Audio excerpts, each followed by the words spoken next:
ನಮಸ್ಕಾರ ಎಲ್ರಿಗೂ. ನಾನು ಈ ದಿನ ನಿಮ್ಮ ಮುಂದೆ ಬಂದಿರೋದು ಶಿವರಾಮ ಕಾರಂತ ವೇದಿಕೆ ಬೆಂಗಳೂರು ಇವರ ಕಡೆಯಿಂದ ಶಿವರಾಮ ಕಾರಂತರ ಅನೇಕ ಕಾದಂಬರಿಗಳ ವಿಶ್ಲೇಷಣೆ ಪರಿಚಯ ಏನು ನಡೀತಾ ಇದೆ ಆ ಮಾಲಿಕೆಯ ಭಾಗವಾಗಿ ಶಿವರಾಮ ಕಾರಂತರ ಒಂದು ಕಾದಂಬರಿಯ ಪರಿಚಯವನ್ನು ನಿಮ್ಮೆದುರಿಗೆ ತರಬೇಕು ಅಂತ ಹೇಳಿ ನಾನು ಬಂದಿದ್ದೀನಿ. ಇವತ್ತು ನಾವು ಮಾತಾಡ್ತಾ ಇರೋ ಕಾದಂಬರಿಯ ಹೆಸರು ಭೂತ. ಇದು ಶಿವರಾಮ ಕಾರಂತರ ಎರಡನೆಯ ಕಾದಂಬರಿ. ಇದು ಕೂಡ ಅವರ ಮೊದಲ ಕಾದಂಬರಿ ವಿಚಿತ್ರಕೂಟದ ಹಾಗೇನೆ ಒಂದು ಪತ್ತೆದಾರಿ ಕಾದಂಬರಿ. ಆ ಮೊದಲ ಕಾದಂಬರಿ ವಿಚಿತ್ರಕೂಟದಲ್ಲಿ ಶಂಕರ ತನಯ ಅನ್ನೋ ಡಿಟೆಕ್ಟಿವ್ ಬರ್ತಾರೆ. ಪತ್ತೆದಾರಿ ಕ್ಯಾರೆಕ್ಟರ್ ಒಂದು ನೋಡಿರ್ತೀರ ನೀವು. ಅದೇ ಕ್ಯಾರೆಕ್ಟರ್, ಅದೇ ಪಾತ್ರ ಇಲ್ಲಿ ಕೂಡ ಮುಂದುವರಿಯುತ್ತೆ. ಈ ಕಾದಂಬರಿ 1925ರಲ್ಲಿ ಪ್ರಕಟ ಆಗಿತ್ತು. ಅಂದರೆ ಇಂದಿಗೆ 101 ವರ್ಷದ ಮುಂಚೆ. ಆದರೆ 101 ವರ್ಷಗಳ ನಂತರ ಕೂಡ ಈ ಕಾದಂಬರಿ ತುಂಬ ಚೆನ್ನಾಗಿ ಓದಿಸ್ಕೊಂಡು ಹೋಗುತ್ತೆ. ಮತ್ತು ಕೊನೆವರೆಗೂ ಇವರೇನ ಇದರಲ್ಲಿ ಖಳನಾಯಕ ಅನ್ನೋದು ಕಂಡುಹಿಡಿಯೋದು ಸ್ವಲ್ಪ ಕಷ್ಟನೇ. ಮತ್ತು ಆಗಿನ ಕಾಲದಲ್ಲೇ ಎಷ್ಟೊಂದು ವಿಶೇಷವಾದ ಅಂಶಗಳನ್ನು ಈ ಕಾದಂಬರಿಯಲ್ಲಿ ಸೇರಿಸಿದ್ದಾರೆ ಅಂತ ಖುಷಿ ಅನಿಸುತ್ತೆ. ಈ ಕಾದಂಬರಿ ಭೂತ ಅನ್ನೋ ಈ ಕಾದಂಬರಿ ಬರೆದಾಗ ಅದಕ್ಕೆ ಮುನ್ನುಡಿ ಬರೆದು ಪ್ರಕಟಿಸಿದ್ರಲ್ಲ ಶಿವರಾಮ ಕಾರಂತರು. ಆಗ ಅದರ ಅಡಿಬರಹದಲ್ಲಿ 1925 ಕುಂದಾಪುರ ದಕ್ಷಿಣ ಕನ್ನಡ ಅಂತ ಬರೆದಿದ್ದಾರೆ. ಆಗ ದಕ್ಷಿಣ ಕನ್ನಡ ಜಿಲ್ಲೆಯ ಭಾಗವಾಗಿತ್ತು ಕುಂದಾಪುರ, ಈಗ ಉಡುಪಿ ಜಿಲ್ಲೆಯ ಭಾಗವಾಗಿದೆ. ಈ 101 ವರ್ಷಗಳಲ್ಲಿ ಅನೇಕ ಬದಲಾವಣೆಗಳಾಗಿವೆ ಓದುಗರಲ್ಲಿ, ನಾವು ಬಳಸ್ತಾ ಇರೋ ಕನ್ನಡದಲ್ಲಿ, ಜೊತೆಗೆ ನಮ್ಮೆಲ್ಲರ ಓದಿನ ಅಭಿರುಚಿಯಲ್ಲಿ. ಆದರೂ ಶಿವರಾಮ ಕಾರಂತರ ಈ ಕಾದಂಬರಿ ಅಂದಿಗೆ ಹೇಗೆ ಪ್ರಸ್ತುತ ಅನಿಸುತ್ತೋ ಇಂದಿಗೂ ಪ್ರಸ್ತುತ ಅನಿಸುತ್ತೆ, ಇಂದಿಗೂ ಆಸಕ್ತಿದಾಯಕ ಅಂತ ಅನಿಸುತ್ತೆ ಅಂತ ಹೇಳಬಹುದು. ಈ ಕಾದಂಬರಿಗೆ ಒಂದು ಪುಟ್ಟ ಆಂಗ್ಲ ಕಥೆ ಆಧಾರ ಅಂತ ಕಾರಂತರೇ ಬರ್ಕೊಂಡಿದ್ದಾರೆ. ಸೊ ಅಂಥ ಒಂದು ಪುಟ್ಟ ಇಂಗ್ಲಿಷ್ ಕಥೆಯ ಆಧಾರದ ಮೇಲೆ ರಚಿತವಾದ ಭೂತ ಅನ್ನೋ ಈ ಕಾದಂಬರಿ ಮುಖ್ಯವಾಗಿ 3 ಜಾಗಗಳಲ್ಲಿ ನಡೆಯುತ್ತೆ. ಅಂದರೆ ಈ ಕಾದಂಬರಿಯಲ್ಲಿ 3 ಸ್ಥಳಗಳ ವಿವರಗಳು ಬರುತ್ತವೆ. ಕೊಂಚ ಮಟ್ಟಿಗೆ ಮುಂಬೈ ಸುತ್ತಮುತ್ತಲಿನ ಪ್ರದೇಶ, ಜೊತೆಗೆ ಮಂಗಳೂರು ಮತ್ತು ಉಲ್ಲಾಳ, ಇಲ್ಲಿ ಈ ಕಥೆ ನಡೆಯುತ್ತೆ. ನಮ್ಮ ಭೂತ ಕಾದಂಬರಿಯಲ್ಲಿ ಮುಖ್ಯ ಪಾತ್ರಗಳು ಯಾವ್ಯಾವುದು ಅಂದರೆ ಸುಂದರರಾಯ ಅಂತ ಒಬ್ಬ, ಆತ ಮುಂಬೈನಿಂದ ಮಂಗಳೂರಿಗೆ ಬರ್ತಾನೆ. ಆತನೇ ನಮ್ಮ ಈ ಕಾದಂಬರಿಯ ಮುಖ್ಯ ಪಾತ್ರ ಅಥವಾ ನಾಯಕ ಅಂತ ಹೇಳಬಹುದು. ಆತನ ಗೆಳೆಯ, ತಮ್ಮನಂತಹ ಒಬ್ಬ ಗೆಳೆಯ, ಆತ ಮೋಹನರಾಯ ಅಂತ ಹೇಳಿ. ಜೊತೆಯಲ್ಲಿ ಅಫ್ಕೋರ್ಸ್ ನಾವು ಮಾತಾಡ್ತಾ ಇರೋ ಕಾದಂಬರಿಯ ಹೆಸರು ಭೂತ. ಇಲ್ಲಿ ಭೂತ ಇರಲೇಬೇಕಲ್ಲ, ಸೊ ಒಂದು ಭೂತದ ಪಾತ್ರ ಕೂಡ ಇದೆ. ನಾನು ಈ ಕಾದಂಬರಿ ಓದ್ತಾ ಮೊದಲನೇದಾಗಿ ಶುರು ಮಾಡೋಕ್ಕೆ ಮುಂಚೆಯಿಂದ ನನ್ನ ಮನಸ್ಸಲ್ಲಿದ್ದ ಪ್ರಶ್ನೆ ಏನಂದರೆ, ಇಲ್ಲಿ ಭೂತ ಅಂದರೆ ಈ ದೆವ್ವ ಭೂತ ಇಂತಹ ಒಂದು ಗೋಸ್ಟ್ ಅಥವಾ ಭೂತದ ಬಗ್ಗೆನೇ ಇರಬಹುದಾ, ಅಥವಾ ಈ ವ್ಯಕ್ತಿಯ ಭೂತಕಾಲ ಅಥವಾ ಪಾಸ್ಟ್ ಅನ್ನೋದ್ರ ಬಗ್ಗೆ ಇರಬಹುದಾ ಅಂತ ಹೇಳಿ. ಇಲ್ಲಿ ನಾನು ಓದಿದ ನಂತರ ನಂಗೆ ಅನಿಸಿದ್ದು ಸುಂದರರಾಯನ ಪಾಸ್ಟ್ನಲ್ಲಿ ಅಥವಾ ಭೂತಕಾಲದಲ್ಲಿದ್ದ ಭೂತ ಅನ್ನೋ ಪಾತ್ರದ ಬಗ್ಗೆ ಮುಖ್ಯವಾಗಿ ಈ ಕಥೆ ನಡೆಯುತ್ತೆ ಅಂತ ಹೇಳಿ. ಜೊತೆಯಲ್ಲಿ ನಮ್ಮ ಹಿಂದಿನ ಕಾದಂಬರಿಯಲ್ಲಿ ಅಂದರೆ ಶಿವರಾಮ ಕಾರಂತರ ಮೊದಲ ಕಾದಂಬರಿ ವಿಚಿತ್ರಕೂಟದಲ್ಲಿ ಶಂಕರ ತನಯ ಅನ್ನೋ ಪತ್ತೆದಾರನ ಪಾತ್ರ ಇತ್ತು. ಆತ ಕೂಡ ಇಲ್ಲಿ ಬರ್ತಾನೆ ಅಂತ ಹೇಳಿದೆ ನಾನು. ಜೊತೆಯಲ್ಲಿ ಆತನ ಗೆಳೆಯ ಅರವಿಂದ, ಆತ ಕೂಡ ಇಲ್ಲಿದ್ದಾನೆ. ಜೊತೆಯಲ್ಲಿ ಅವರಿಬ್ಬರ ಮುದ್ದು ನಾಯಿ, ಅವರ ಪತ್ತೆದಾರಿಕೆ ಕಾರ್ಯಗಳಲ್ಲೆಲ್ಲ ಸಹಾಯ ಮಾಡುವಂಥ ನಾಯಿ ಬಾಗ್, ಅದು ಕೂಡ ಈ ಕಾದಂಬರಿಯಲ್ಲಿ ಕೂಡ ಬರುತ್ತೆ. ಈ ಶಂಕರತನಯ ಮತ್ತು ಅರವಿಂದ ಅವರು ಪತ್ತೆದಾರಿಕೆ ಕೆಲಸ ಮಾಡೋದ್ರಿಂದ ಅವರು ವೇಷ ಮರೆಸ್ಕೊಂಡು ಹೋಗಬೇಕಾಗತ್ತೆ. ಹಾಗಾಗಿ ಹೊಸ ಹೊಸ ಹೆಸರುಗಳನ್ನು ಇಟ್ಕೊಂಡು ಓಡಾಡ್ತಾರೆ. ಅದನ್ನೇ ನಾವು ವಿಚಿತ್ರಕೂಟ ಕಾದಂಬರಿಯಲ್ಲೂ ನೋಡಬಹುದು. ಹಾಗೆ ಇಲ್ಲಿ ಕೂಡ ಶಂಕರತನಯ ವಿಚಿತ್ರ ಶರ್ಮಾ ಆಗಿ ಬದಲಾಗ್ತಾನೆ, ಅರವಿಂದ ವಿನೋದ ಶರ್ಮಾ ಆಗಿ ಬದಲಾಗ್ತಾನೆ. ಅದು ಯಾಕೆ ಏನು ಕಥೆಯನ್ನು ಗಮನಿಸಿದ್ರೆ ತಿಳಿಯುತ್ತೆ. ಜೊತೆಯಲ್ಲಿ ಒಂದು ಮಹಿಳಾ ಪಾತ್ರ ಇದೆ ಇಲ್ಲಿ, ಅವರ ಹೆಸರು ಸುನಂದ ಅಂತ ಹೇಳಿ. ಆಕೆ ಮಂಗಳೂರಿನ ಧನಿಕನೊಬ್ಬನ ಮಗಳು. ಜೊತೆಯಲ್ಲಿ ಒಬ್ಬ ಮೋಟಾರ್ ದೋಣಿ ಡ್ರೈವರ್ ಇದ್ದಾನೆ, ಆತನ ಹೆಸರು ಆನಂದ್. ಮತ್ತೊಬ್ಬ ಜನಾರ್ದನ ಅನ್ನೋ ಪಾತ್ರ. ಸೊ ಇಷ್ಟು ಪಾತ್ರಗಳನ್ನಿಟ್ಕೊಂಡು ಈ ಪುಟ್ಟ ಕಾದಂಬರಿ ರಚಿತವಾಗಿದೆ. ಪುಟ್ಟ ಕಾದಂಬರಿ ಅಂತ ಯಾಕೆ ಹೇಳ್ತಾ ಇದ್ದೀನಿ ಅಂದರೆ, ಈ ಕಾದಂಬರಿಯ ಪುಟ ಎಷ್ಟಿದೆ ಅಂದರೆ ಕೇವಲ 60. ಒಂದು ನೀಳ್ಗತೆ ಬೇಕಾದರೆ ಇಷ್ಟೇ ಉದ್ದ ಇರಬಹುದಾ? ಹಾಗೆ ಒಂದು 60 ಪುಟಗಳ ಈ ಪುಟ್ಟ ಕಾದಂಬರಿ ಬಹಳ ರೋಚಕವಾಗಿದೆ, ಅಚ್ಚರಿದಾಯಕವಾಗಿದೆ. ಯಾಕೆ ಅಂತ ನಾನು ಹೇಳ್ತಾ ಹೋಗ್ತೀನಿ. ಈ ಕಾದಂಬರಿಯಲ್ಲಿ ಕೆಲವು ವಿಶೇಷವಾದ ಪದಗಳನ್ನು ಬಳಕೆ ಮಾಡಿದ್ದಾರೆ ಶಿವರಾಮ್ ಕಾರಂತರು. ಅದು ಹೊಸದೇನಲ್ಲ. ಯಾಕಂದರೆ ಬೇರೆ ಬೇರೆ ಕಾದಂಬರಿಯಲ್ಲಿ ಕೂಡ, ಅವರ ಬೇರೆ ಬೇರೆ ಕಾದಂಬರಿಯಲ್ಲಿ ಕೂಡ ಇಂಥ ವಿಶೇಷವಾದ ಪದಗಳ ಬಳಕೆ ನಾವು ನೋಡ್ತೀವಿ. ಅದು ನಾವು ಅಂದರೆ ಈಗಿನ ತಲೆಮಾರಿನವರು ಓದಿದ್ರೆ ನಮಗೆ ವಿಶೇಷ ಅನಿಸೋಕೆ 2 ಕಾರಣ. ಒಂದು, ನಾವು ಆ ಪದಗಳನ್ನು ಕೇಳೇ ಇಲ್ಲದೆ ಇರಬಹುದು. ಯಾಕಂದರೆ ನಾವು ಈಗಿನ ತಲೆಮಾರಿನವರು ಓದ್ತಾ ಇರುವ ಅಥವಾ ಈಗಿನ ಕೃತಿಗಳಲ್ಲಾಗಲಿ ಅಥವಾ ನಮ್ಮ ಬಳಕೆಯಲ್ಲಿರುವ ಕನ್ನಡದಲ್ಲಾಗಲಿ ಆ ಪದಗಳ ಬಳಕೆ ಇಲ್ಲದೆ ಇರಬಹುದು. ಜೊತೆಯಲ್ಲಿ ಶಿವರಾಮ್ ಕಾರಂತರು ಕೂಡ ಹೊಸ ಹೊಸ ಪದಗಳನ್ನು ಕೂಡ ಟಂಕಿಸಿದ್ದಾರೆ ಅನ್ನೋದನ್ನು ಕೂಡ ನಾವು ಗಮನಿಸಬೇಕಾಗತ್ತೆ. ಜೊತೆಯಲ್ಲಿ ಇಲ್ಲಿ ಇನ್ನೂ ಕೆಲವು ವಿಶೇಷ ಅಂಶಗಳಿವೆ, ಅದರ ಬಗ್ಗೆ ಮಾತಾಡ್ತಾ ಹೋಗ್ತೀನಿ. ಈ ಕಾದಂಬರಿಯಲ್ಲಿ 15 ಅಧ್ಯಾಯಗಳಿವೆ. ಆದರೆ ಒಟ್ಟಾರೆ ಕಥೆಯ ಸಾರಾಂಶವನ್ನು ಕೆಲವು ಮಾತುಗಳಲ್ಲಿ ಹೇಳಬೇಕು ಅಂದರೆ, ಇಲ್ಲಿ ನಮ್ಮ ಸುಂದರರಾಯ, ಆತ ಮುಂಬೈನಲ್ಲಿರ್ತಾನೆ ಕೆಲಸದ ನಿಮಿತ್ತ. ಆತನಿಗೆ ಒಂದು ದಿವಸ ಚಳಿ ಜ್ವರ ಬರುತ್ತೆ. ಆ ಜ್ವರ ಎಷ್ಟರ ಮಟ್ಟಿಗೆ ಎಷ್ಟು ದಿವಸಗಳು ಕಾಡುತ್ತವೆ ಅಂತ ಆಯ್ತಂದರೆ ಕ್ಷಯರೋಗಕ್ಕೆ ತಿರ್ಕೊಂಡ್ಬಿಡುತ್ತೇನೋ ಅಂತೆಲ್ಲ ಹೆದರಿಕೆ ಆಗಿ ಆತ ಮಂಗಳೂರನ್ನು ನೆನೆಸ್ಕೊಳ್ತಾ ಮುಂಬೈನ ಬಿಟ್ಟು ತನ್ನ ಊರಾದ ಮಂಗಳೂರಿಗೆ ವಾಪಸ್ ಬಂದ್ಬಿಡ್ತಾನೆ. ಆದರೆ ಮಂಗಳೂರಲ್ಲಿ ಬಂದು ಏನು ಮಾಡೋದು? ಯಾಕಂದರೆ ಆತ ಮುಂಬೈನಲ್ಲಿ ಕೆಲಸದಲ್ಲಿದ್ದ. ಬಟ್ ಮಂಗಳೂರಲ್ಲಿ ಬಂದು ಏನು ಮಾಡೋದು ಅಂತ, ಉದರ ನಿಮಿತ್ತ ಏನು ಕೆಲಸ ಮಾಡೋದು ಅಂತ ಯೋಚನೆ ಮಾಡುವಾಗ ಅವನಿಗೆ ಒಂದು ಪತ್ರ ಬರುತ್ತೆ ಮುಂಬೈನಿಂದ. ಅವನ ಗೆಳೆಯ ಮೋಹನರಾಯ, ಆತ ಅವನ ತಮ್ಮನಂತಹ ಗೆಳೆಯ, ಅವನು ಒಂದು ಲೆಟರ್ ಕಳಿಸಿರ್ತಾನೆ. ಅದರಲ್ಲಿ ಡರ್ಬಿ ಸೋಡ್ತಿ ಟಿಕೆಟ್, ಆ ಟಿಕೆಟಲ್ಲಿ ನಿಮಗೆ ಲಾಟ್ರಿ ಟಿಕೆಟ್ ಥರ, ಡರ್ಬಿ ಅಂದರೆ ಈ ಕುದುರೆ ರೇಸು ಎಲ್ಲ ನಿಮಗೆ ಗೊತ್ತಿರ್ಬೋದು. ಸೊ ಅಂತಹ ಒಂದು ಲಾಟ್ರಿ ಟಿಕೆಟ್ನಲ್ಲಿ, ಡರ್ಬಿ ಟಿಕೆಟ್ನಲ್ಲಿ ನಿಮಗೆ 9 ಲಕ್ಷ ಬಹುಮಾನ ಬಂದಿದೆ ಅಂತ ಪತ್ರ ಬಂದಿರುತ್ತೆ. ಆಗ ಈತನಿಗೆ, ನಮ್ಮ ಸುಂದರರಾಯನಿಗೆ ಬಹಳ ಸಮಾಧಾನ ಆಗುತ್ತೆ. ಸರಿ, ನಾನು ಇಲ್ಲಿ ಏನಾದರೂ ಒಂದು ಬಿಸ್ನೆಸ್ ಶುರು ಮಾಡಬೇಕು ಅಂತ ಆಯ್ತಂದ್ರು, ನನಗೆ ಹಣ ಬೇಕಿರ್ತಿತ್ತು, ಇಲ್ಲಿ ನಾನು ಒಂದು ಮನೆ ಕಟ್ಟಿಸ್ಬೇಕಂದ್ರೂ ನಂಗೆ ಹಣ ಬೇಕಿತ್ತು, ಎಲ್ಲದಕ್ಕೂ ಈಗ ಹಣ ಸಿಕ್ತು ಅಂತ ಹೇಳಿ ಆತನಿಗೆ ಸಮಾಧಾನ ಆಗುತ್ತೆ. ಅದೇ ಹಣದಲ್ಲಿ ಆತ ಒಂದು ಬೃಹತ್ತಾದ ಮನೆ ಕಟ್ಟಿಸ್ಕೊಳ್ತಾನೆ. ಸಮಾಜ ಸೇವೆಗೆ ಅಂತ ಹೇಳಿ ಬೇಕಾದಷ್ಟು ಹಣ ಖರ್ಚು ಮಾಡ್ತಾನೆ. ಜೊತೆಗೆ ಖಗೋಳಶಾಸ್ತ್ರ ಆತನ ಬಹಳ ಮೆಚ್ಚಿನ ವಿಷಯ. ಸೊ ಆ ವಿಷಯದ ಬಗ್ಗೆ ಕಲಿಯೋದಕ್ಕೆ ಬಹಳ ಸಮಯ ಮತ್ತು ಹಣ ಎರಡನ್ನೂ ಖರ್ಚು ಮಾಡ್ತಾನೆ ನಮ್ಮ ಸುಂದರರಾಯ. ಖಗೋಳಶಾಸ್ತ್ರದ ಬಗ್ಗೆ ಎಷ್ಟು ಆಸಕ್ತಿ ಅಂದರೆ, ಎಷ್ಟೊಂದು ಹೊಸ ವಿಚಾರಗಳನ್ನು ಈತ ಸ್ವತಃ ಕಂಡುಹಿಡಿತಾನೆ, ಅದರ ಬಗ್ಗೆ ವಿಜ್ಞಾನಿಗಳಿಗೆ ಬರೆದು ಕಳಿಸ್ತಾನೆ, ಬೇಕಾದಷ್ಟು ಸಂಶೋಧನೆಯಲ್ಲಿ ತೊಡಗಿಕೊಳ್ತಾನೆ ಖಗೋಳಶಾಸ್ತ್ರದ ಬಗ್ಗೆ, ಮತ್ತು ಅದರ ಬಗ್ಗೆ ಪುಸ್ತಕ ಕೂಡ ಬರೆಯೋಕ್ಕೆ ಶುರು ಮಾಡ್ತಾನೆ.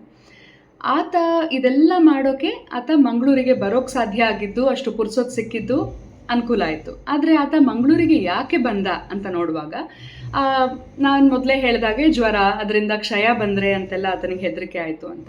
ಆದರೆ ಆ ಚಳಿ ಜ್ವರ ಯಾಕೆ ಬಂತು ಅನ್ನೋದಕ್ಕೆ ಮತ್ತೆ ಒಂದು ಭೂತಕಾಲದ ಕತೆ ಹೇಳ್ತಾರೆ ಕಾರಂತರು. ಅಲ್ಲಿ ಏನಾಯಿತು ಅಂದರೆ, ಒಂದು ದಿವಸ ಆತ ಮುಂಬೈನಲ್ಲಿ ಓಡಾಡಿಕೊಂಡು ಮನೆಗೆ ಮರಳ್ತಾ ಇರುವಾಗ ರಾತ್ರಿ ಕತ್ಲಾಗ್ಬಿಟ್ಟಿರುತ್ತೆ. ಆಗಿನ್ನೇನು ಯಾವುದೂ ಆತನಿಗೆ ವಾಹನ ಕೂಡ ಸಿಗಲ್ಲ ಅನ್ನೋ ಥರ ಪರಿಸ್ಥಿತಿ. ಸೊ ಕತ್ಲಲ್ಲಿ ನಡ್ಕೊಂಡು ಬರ್ತಾ ಇರುವಾಗ ಸ್ವಲ್ಪ ಕಾಡು ಎಲ್ಲ ಇತ್ತು ಆಚೆ. ಅಲ್ಲಿ ಎಲ್ಲೋ ಒಂದು ಚಂದದ ಹಾಡು ಕೇಳಿಸುತ್ತೆ. ಆ ಹಾಡು ತುಂಬ ಮಂತ್ರಮುಗ್ಧನನ್ನಾಗಿಸ್ಬಿಡುತ್ತೆ ಈತನನ್ನು. ಸೊ ಸುಂದರರಾಯ ಆ ಹಾಡನ್ನು ಕೇಳ್ತಾ ಕೇಳ್ತಾ ಕೇಳ್ತಾ ಎಲ್ಲಿ ಯಾವ ಕಡೆಯಿಂದ ಆ ಹಾಡು ಬರ್ತಿತ್ತೋ ಅಲ್ಲಿ ಹೋಗ್ತಾನೆ. ಅಲ್ಲಿ ನೋಡಿದ್ರೆ ಒಂದು ಬಹಳ ವಿಶೇಷವಾದ ಒಂದು ಭವನ ಇರುತ್ತೆ. ಬಹಳ ಅಟ್ರಾಕ್ಟಿವ್ ಅನಿಸುತ್ತೆ ಅವನಿಗೆ, ಬಹಳ ಆಕರ್ಷಕ ಅನಿಸಿ ಅವನು ಒಳಗೆ ಹೋಗ್ತಾನೆ. ಅಲ್ಲಿ ಆ ಹಾಡು ಇನ್ನೂ ಜೋರಾಗಿ ಹೋಗ್ತಾ ಹೋಗ್ತಾ ಅವನಿಗೆ ಇನ್ನೇನು ಸಿಕ್ಕೇ ಬಿಟ್ಟರು ಹಾಡ್ತಾ ಇರೋರು ಯಾರು ಅಂತ ನೋಡೋಷ್ಟೊತ್ತಿಗೆ ಹಾಡು ನಿಂತೋಗುತ್ತೆ. ಆದರೆ ಅಲ್ಲಿ ಅನೇಕ ಪೇಂಟಿಂಗ್ಗಳಿರುತ್ತವೆ, ಬಹಳ ವಿಶೇಷವಾದ ಭವನ ಅದು. ಅಲ್ಲಿ ಅವನು ಒಳಗೆ ಹೋಗಿ ಏನು ನಡೀತಿದೆ, ಎಲ್ಲಿದ್ದೀನಿ ಅಂತ, ಇದೇನು ಕನಸ ನಿಜಾನ ಅಂತ ಯೋಚನೆ ಮಾಡೋಷ್ಟೊತ್ತಿಗೆ ಎಲ್ಲ ಬಾಗಿಲುಗಳು ಬಂದಾಗುತ್ತೆ, ಗೋಡೆಗಳು ಇವನ ಹತ್ರ ಬಂದ್ಬಿಡುತ್ತೆ. ಇವನು ಎಲ್ಲಿಂದ ಒಳಗೆ ಬಂದೆ, ಬಾಗಿಲು ಎಲ್ಲಿ ಹೋಯ್ತು ಅಂತ ತಿಳಿಯಲ್ಲ ಇವನಿಗೆ. ಆ ಥರ ಆಗುತ್ತೆ. ಆಗ ಅವನಿಗಲ್ಲೊಂದು ಆಕೃತಿ ಕಾಣಿಸುತ್ತೆ, ಬಹಳ ಬೃಹತ್ತಾದ ಆಕೃತಿ, 8 ಅಡಿಗಿಂತ ಎತ್ತರವಾದ ಆಕೃತಿ, ಬಹಳ ಭಯಂಕರವಾದ ಆಕೃತಿ. ಅದು ಇವನಿಗೆ ಹೆದರಿಸುತ್ತೆ. ನೀನು ಯಾಕೆ ನಮ್ಮ ಜಾಗಕ್ಕೆ ಬಂದೆ? ನೀನಿಲ್ಲಿ ಬಂದಿದ್ದರಿಂದ ನೀನು ನಮ್ಮ ದಿನಚರಿ ಏನಿತ್ತು, ನಮ್ಮ ಏನೇನು ರಿಚುವಲ್ಸ್ ಇತ್ತು, ಅದಕ್ಕೆಲ್ಲ ನೀನು ತೊಂದರೆ ಮಾಡಿದ್ಯಾ. ಹಾಗಾಗಿ ನಿನಗೆ ಖಂಡಿತ ತೊಂದರೆ ಆಗುತ್ತೆ, ನೀನು ಬದುಕಲ್ಲ, ನಿನಗೆ ನಾವು ಯಾವತ್ತು ವಾಪಸ್ಸು ತೊಂದರೆ ಕೊಡಬೇಕೋ ಕೊಟ್ಟೇ ಕೊಡ್ತೀವಿ ಅಂತ ಹೇಳಿ ಹೆದರಿಸಿ ಆತನನ್ನು ಅಲ್ಲಿಂದ ಓಡಿಸ್ಬಿಡುತ್ತೆ. ಅಲ್ಲಿಂದ ಅವನು ಮನೆಗೆ ಹೇಗೆ ಬಂದನೋ ಹೇಗೆ ಮಲಗಿದ್ನೋ ಸುಂದರರಾಯ ಏನೂ ಅವನಿಗೆ ಅದರ ಬಗ್ಗೆ ಜ್ಞಾಪಕವೇ ಇರೋದಿಲ್ಲ. ಪ್ರಜ್ಞೆ ತಪ್ಪಿಬಿಡ್ತಾನೆ. ಚಳಿ ಜ್ವರ ಬಂದ್ಬಿಡುತ್ತೆ. ನಂತರದ್ದು ಈಗ ಆಲ್ರೆಡಿ ಹೇಳಿರೋ ಹಾಗೆ ಆತ ಚಳಿ ಜ್ವರದಿಂದ ಬಳಲಿ ಇನ್ನಲ್ಲಿರೋಕ್ಕಾಗಲ್ಲ ಅಂತ ಹೇಳಿ ಮಂಗಳೂರಿಗೆ ಬಂದ್ಬಿಡ್ತಾನೆ. ಆತ ಅಂದ್ಕೊಂಡಿರ್ತಾನೆ, ಸರಿ ಮಂಗಳೂರಿಗೆ ಬಂದೆ, ಮುಂಬೈಯಲ್ಲಿ ನಂಗೆ ಹೆದರಿಕೆ ಆಯಿತು, ನಾನು ಬೇರೆ ಊರಿಗೆ ಬಂದಿದ್ದೀನಿ, ಇಲ್ಲಿ ನನಗೇನು ತೊಂದರೆ ಇಲ್ಲ, ಇಲ್ಲಿ ಯಾರು ಬಂದು ನನಗೇನು ಮಾಡಲ್ಲ ಅಂತ ಅಂದ್ಕೊಂಡಿರ್ತಾನೆ. ಆದರೆ ಒಂದು ದಿವಸ ಅವನ ಈ ಹೊಸ ಮನೆಯಲ್ಲಿ ಕೂಡ ಅವನಿಗೆ ಗೋಡೆ ಮೇಲೆ ಒಂದು ಬರಹ ಕಾಣಿಸ್ಕೊಳುತ್ತೆ. ಅದೇನಂದರೆ, ನೀನು 10 ದಿವಸ ಬದುಕೋದು ಅಂತ ಹೇಳಿ. ಸೊ ಅದು ಒಂಥರ ಮಿನುಗ್ತಾ ಇರುವಂತಹ, ಬೆಳಕು ಹೊಳಿತಾ ಇರುವಂತಹ ಅಕ್ಷರಗಳಲ್ಲಿ ಬರೆದಿರುವಂತಹ ಬರಹ. ಅದನ್ನು ನೋಡಿ ಈತ ಬೆಚ್ಚಿ ಬೀಳ್ತಾನೆ. ಇನ್ನೇನು ಆಯಿತು ತನ್ನ ಕತೆ ಅಂತ ನಂಬ್ತಾನೆ. ಅವನಿಗೆ 2 ವಿಚಾರಕ್ಕೆ ಭಯ. ಒಂದು, ಪ್ರಾಣ ಹೋಗುತ್ತೆ ಅಂತ ಹೇಳಿ. ಇನ್ನೊಂದು, ತಾನು ಖಗೋಳಶಾಸ್ತ್ರಕ್ಕೆ ಅಂತ ಬಹಳ ಮುಖ್ಯವಾದ ಒಂದು ಪುಸ್ತಕ ಬರಿತಾ ಇದ್ದೀನಿ, ಅದನ್ನು ಕಂಪ್ಲೀಟ್ ಮಾಡೋಕ್ಕಾಗಲ್ವಲ್ಲ, ಅದನ್ನು ಸಂಪೂರ್ಣ ಮಾಡೋಕ್ಕಾಗಲ್ವಲ್ಲ ಅಂತ ಆತನಿಗೆ ಬಹಳ ಬೇಸರ ಮತ್ತು ಬೇಜಾರು ಶುರುವಾಗ್ಬಿಡುತ್ತೆ. ಸರಿ, ಇದನ್ನ ಏನು ಮಾಡೋದು, ಹೇಗಿದನಿಂದ ತಪ್ಪಿಸ್ಕೊಳ್ಳೋದು ಅಂತ ಅವನು ಯೋಚನೆ ಮಾಡ್ತಾ ಮಾಡ್ತಾ ಮತ್ತೆ ಮರುದಿನ ಕೂಡ ಇಂತಹದ್ದೇ ಒಂದು ಬರಹ ಕಾಣಿಸುತ್ತೆ. ಆಗ ತನಗೆ ಮತಿಭ್ರಮಣೆ ಆಗ್ತಾ ಇದೆಯಾ, ನಾನು ನಿಜವಾಗ್ಲೂ ಇದನ್ನೆಲ್ಲ ನೋಡ್ತಾ ಇದ್ದೀನಾ, ನಾನು ಬದುಕ್ತೀನಾ ಇಲ್ವಾ, ಇದೇನು ನಡೀತಿದೆ ಅಂತ ಹೆದರಿಕೆ ಶುರುವಾಗುತ್ತೆ. ನಂತರ ಆತ ಶಂಕರತನಯ ನಮ್ಮ ಪತ್ತೇದಾರರನ್ನ ಸಂಪರ್ಕಿಸ್ತಾನೆ. ಆಗ ಶಂಕರತನಯ ಇಲ್ಲಿಗೆ ಬಂದು ವಿಚಿತ್ರ ಶರ್ಮಾ ಅನ್ನೋ ಹೆಸರಿನಲ್ಲಿ, ತನ್ನ ಗೆಳೆಯ ವಿನೋದ ಶರ್ಮಾ ಅನ್ನೋ ಹೆಸರಲ್ಲಿ ಇಲ್ಲಿಗೆ ಬರ್ತಾರೆ. ಬಂದು ಅನೇಕ ಘಟನೆಗಳನ್ನು ಹೇಳ್ತಾ ಹೋಗ್ತಾರೆ ಕಾರಂತರು. ಬೇರೆ ಬೇರೆ ಸಣ್ಣ ಸಣ್ಣ ಘಟನೆಗಳ ಮೂಲಕ ಪತ್ತೇದಾರಿ ಕೆಲಸ ಆರಂಭಿಸ್ತಾರೆ. ಅದನ್ನೆಲ್ಲ ನೀವು ಕಾದಂಬರಿಯಲ್ಲೇ ಓದಿದ್ರೆ ಬಹಳ ರೋಚಕವಾಗಿರುತ್ತೆ ಅಂತ ಅನಿಸುತ್ತೆ. ಜೊತೆಯಲ್ಲಿ ಈ ಅರ್ಧ ಕಾದಂಬರಿ ಓದಿರೋ ಅಷ್ಟೊತ್ತಿಗೆ ಓದುಗರಿಗೆ ಅನ್ಸ್ಲಿಕ್ಕೆ ಶುರುವಾಗುತ್ತೆ, ಇಲ್ಲಿ ಮೋಹನರಾಯಂದೇನಾದರೂ ಕೈವಾಡ ಇದೆಯಾ ಅಂತ ಹೇಳಿ. ಆತ ಕೂಡ ಅಷ್ಟೊತ್ತಿಗೆ ಮಂಗಳೂರಿಗೆ ಬಂದಿರ್ತಾನೆ. ಆತನ ನಡವಳಿಕೆ ಎಲ್ಲ ಸ್ವಲ್ಪ ಅನುಮಾನಾಸ್ಪದವಾಗಿದೆ ಅಂತ ಅನ್ಸಕ್ಕೆ ಶುರುವಾಗುತ್ತೆ. ಸೊ ಅವನೇ ಇರಬಹುದಾ ಅಂತ ಅನ್ಸಕ್ಕೆ ಶುರುವಾಗುತ್ತೆ ಓದುಗರಿಗೆ. ಆದರೆ ಅವನೇನಾ ಅಲ್ವಾ, ನೀವು ಕಾದಂಬರಿಯನ್ನು ಓದಿದ್ರೇ ನಿಮಗೆ ಗೊತ್ತಾದರೆ ಚೆನ್ನಾಗಿರುತ್ತೆ ಅಂತ ಅನಿಸುತ್ತೆ. ಜೊತೆಯಲ್ಲಿ ಅನೇಕ ಕಡೆ ಈ ಕಾದಂಬರಿಯಲ್ಲಿ ನಾವು ವೈಜ್ಞಾನಿಕ ಮನೋಭಾವವನ್ನು ತುಂಬ ಚೆನ್ನಾಗಿ ನೋಡಬಹುದು. ಅದು ಕಾರಂತರಿಗಿದ್ದ ವೈಜ್ಞಾನಿಕ ಮನೋಭಾವವನ್ನು ಅವರು ಬೇರೆ ಬೇರೆ ಪಾತ್ರಗಳ ಮೂಲಕ ಕೂಡ ವಾಚಕರಿಗೆ ತಲುಪಿಸೋ ಪ್ರಯತ್ನ ಮಾಡಿದ್ದಾರೆ ಅಂತ ಹೇಳಬಲ್ಲೆ. ಉದಾಹರಣೆಗೆ ವಿಚಿತ್ರಕೂಟ ಕಾದಂಬರಿಯಲ್ಲಿ ಒಂದು ಕಡೆ ಇಂತಹದ್ದೇ ಬರಹ ಬರುತ್ತೆ. ಗೋಡೆ ಮೇಲೆ ಬರಹ ಬರೆದಿರ್ತಾರೆ. ಅದು ಯಾವುದರಿಂದ ಅಂದರೆ ರಂಜಕದಿಂದ ಬರೆದಿರ್ತಾರೆ. ಅದರ ಮೂಲಕ, ಯಾಕೆಂದರೆ ಫಾಸ್ಫರಸ್ ಹೀಗೆ ಹೊಳೆಯುತ್ತೆ ಅಂತ ಹೇಳಿ ಅದ್ರ ಬಗ್ಗೆ ವಿವರಗಳನ್ನು ಕೊಟ್ಟಿದ್ದಾರೆ ಅವರು ಆ ಕಾದಂಬರಿಯಲ್ಲಿ. ನೀವು ಸ್ವಲ್ಪ ಕೆಮಿಸ್ಟ್ರಿ ಓದಿದವರಾದರೆ ಅಥವಾ ಇಂತಹ ಪತ್ತೇದಾರಿ ಕಾದಂಬರಿಗಳನ್ನು ಓದೋರಾದರೆ ಅಥವಾ ಸಿನಿಮಾ ನೋಡೋರಾಗಿದ್ದರೆ ನಿಮಗೆ ಗೊತ್ತಿರುತ್ತೆ ಹೇಗೆ ಅದು ಬೆಳಕನ್ನು ಸೂಸುತ್ತೆ ಅಂತ ಹೇಳಿ. ಹಾಗಾಗಿ ಇಲ್ಲಿ ಅಂತಹದ್ದನ್ನೇ ಕಾದಂಬರಿಗಳನ್ನು ಓದಿದ್ದ, ಸಿನಿಮಾಗಳನ್ನು ನೋಡಿದ್ದ ನಮ್ಮ ಸುಂದರರಾಯ ಯಾರಿದ್ದಾನೆ, ಈತ ಮುಖ್ಯ ಪಾತ್ರ, ಈತ ಕೂಡ ಇದು ಯಾರೋ ಬರೆದಿದ್ದಾರೆ, ಮೋಸ್ಟ್ಲಿ ಇದು ಯಾರೋ ರಂಜಕದಲ್ಲಿ ಫಾಸ್ಫರಸ್ಸಲ್ಲಿ ಬರೆದಿದ್ದಾರೆ, ಇದು ಯಾವುದು ಭೂತಚೇಷ್ಟೆ ಇರಲಿಕ್ಕಿಲ್ಲ, ಯಾರೋ ಮನುಷ್ಯರೇ ಮಾಡಿದ್ದಾರೆ ಇದನ್ನು ಅಂತ ಹೇಳಿ ಆತ ಅಂಥ ಹೆದರಿಕೆಯಲ್ಲೂ ಕೂಡ ತನ್ನ ಒಂದು ಚಾಕುನ ಆ ಅಕ್ಷರಗಳನ್ನು ಕೆರೆಯೋಕೆ ಉಪಯೋಗಿಸ್ತಾನೆ. ಅದನ್ನು ತೊಗೊಂಡು ಹೋಗಿ ನಾನು ಟೆಸ್ಟ್ ಮಾಡೋಣ ಅಂತ ಹೇಳಿ. ಅದು ಒಂದು ವೈಜ್ಞಾನಿಕ ಮನೋಭಾವದ ನಿದರ್ಶನ. ಎರಡನೇದಾಗಿ ಅಲ್ಲಿ ಪಾದದ ಪಾದದ ಗುರುತು ಬಂದಿರುತ್ತೆ. ಅಲ್ಲಿ ಆ ಭೂತ ಎಲ್ಲಿ ನಿಂತಿತ್ತು ಅಂತ ಇವನಿಗೆ ಗೊತ್ತೋ ಅಲ್ಲಿ ಒಂದು ಪಾದದ ಗುರುತು ಬಿದ್ದಿರುತ್ತೆ. ಸೊ ಆತ ಅದನ್ನು ಕೂಡ ಹೆದರಿಕೊಂಡು ತನಗೆ ಮತಿಭ್ರಮಣೆ ಆಗಿದೆ ಅಂತ ಭಾವಿಸ್ತಾ ಇರೋ ಪರಿಸ್ಥಿತಿಯಲ್ಲೂ ಕೂಡ ತನ್ನ ವೈಜ್ಞಾನಿಕ ಮನೋಭಾವವನ್ನು ಬಿಡಲ್ಲ. ಆತ ಅದಕ್ಕೊಂದಷ್ಟು ಪ್ಲಾಸ್ಟರ್ ಆಫ್ ಪ್ಯಾರಿಸ್ ಸುರಿದು ಆ ಗುರುತು ಏನಿತ್ತು, ಪಾದದ ಗುರುತು, ಅದರ ಅಚ್ಚು ತಗೊಳ್ತಾನೆ. ಇದೆಲ್ಲ ತಾನು ತನ್ನ ಪತ್ತೇದಾರಿ ಕಾರ್ಯ ಏನು ಮಾಡ್ತಿದ್ದಾನೆ ಶಂಕರತನಯ, ಅವನಿಗೆ ಸಹಾಯ ಆಗಲಿ ಅಂತ ಹೇಳಿ ಇದನ್ನೆಲ್ಲ ತಾನು ಕಲೆಕ್ಟ್ ಮಾಡಿರುವ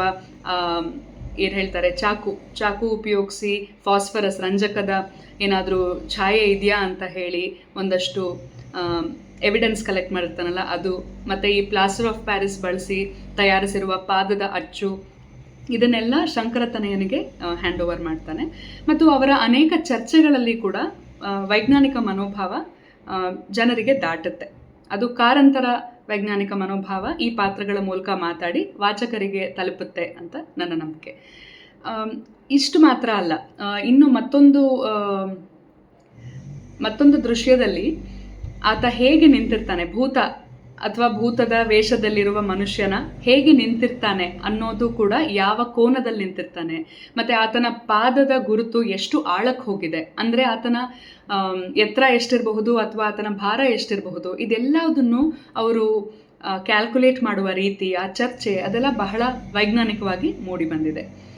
ಜೊತೆಯಲ್ಲಿ ಇಲ್ಲಿ ಆಮೇಲೆ ಗೊತ್ತಾಗ್ತಾ ಹೋಗುತ್ತೆ ಅದು ಫಾಸ್ಫರಸ್ ಇಂದ ಅಲ್ಲ, ಒಂದು ವಿಶೇಷ ಬಗೆಯ ಅನಿಲವನ್ನು ಬಳಸಿ ಅವರು ಹೊಳೆಯುವಂಥ ಅಕ್ಷರಗಳು ಗೋಡೆ ಮೇಲೆ ಮೂಡೋ ಹಾಗೆ ಮಾಡಿದ್ರು ಅನ್ನೋದನ್ನು.